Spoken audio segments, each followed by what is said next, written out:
తెలుసుకోవాలి ఖచ్చితంగా. మనిషికి దేవుడు జ్ఞానాన్ని ఇచ్చాడు, అంతరంగములలో జ్ఞానాన్ని ఇచ్చాడు. 8వ అధ్యాయం మన హెబ్రీ పత్రిక చూస్తే ఆ విషయంలో ఉంది. మన అంతరంగంలో దేవుడు మన పుట్టుకతోనే జ్ఞానాన్ని పెట్టేశాడు. పుట్టుకతోనే ఎవ్వరూ నేర్పించే అవసరం లేదండి. అసలు పుట్టినటువంటి బిడ్డకి ఏమి ఎవరు నేర్పించకుండానే మనిషిలో జ్ఞానాన్ని పెట్టాడు దేవుడు. ఇది మంచి, ఇది చెడు, ఇది తప్పు, ఇది గొప్పు అని మనిషి తనంతరికి తాను మామూలుగా తిరిగినా కానీ ఏది మంచో ఏది చెడో మనిషికి ఆ జ్ఞానం అనేది పెట్టేశాడు దేవుడు. కాబట్టి ఆ జ్ఞానాన్ని బట్టి దేవుడిచ్చినటువంటి మెథడ్ ఉందే, అది దేవుడిచ్చినటువంటిది.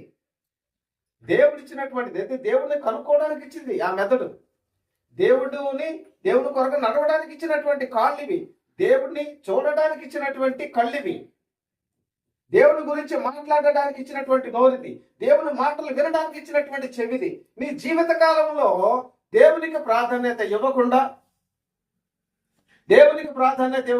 దేవుని గురించి నా మాటలు మాట్లాడకుండా, దేవుని గురించి నన్ను చూడకుండా, దేవుని సంబంధమైనటువంటి చూడకుండా, లోక సంబంధముగానే పంది అంటే ఎప్పుడు లోకాన్ని చూస్తుంది, కిందకే చూస్తుంది అంటాడు. ఒక్కసారి చూస్తుంది అంటాడు పైకి.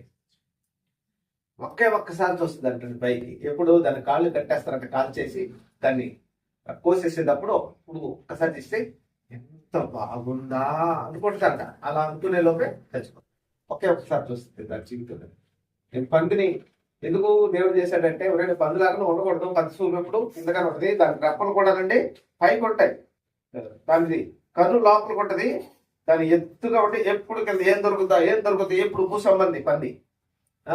అలాగే ఎప్పుడు నువ్వు భూ సంబంధి వలె ఉంటే, భూ సంబంధమైన వనవుగా, భూ సంబంధమైన దానవుగా నువ్వు ఉంటే, నీ యొక్క నడకను బట్టి, నీ యొక్క ప్రవర్తనను బట్టి, నీవు ఆయనను తెలుసుకొనలేక పోవుటను బట్టి దేవుడు నిన్ను నరకానికి పంపించడానికి అదే ఆయనకు ఉన్నటువంటి మూల కారణం.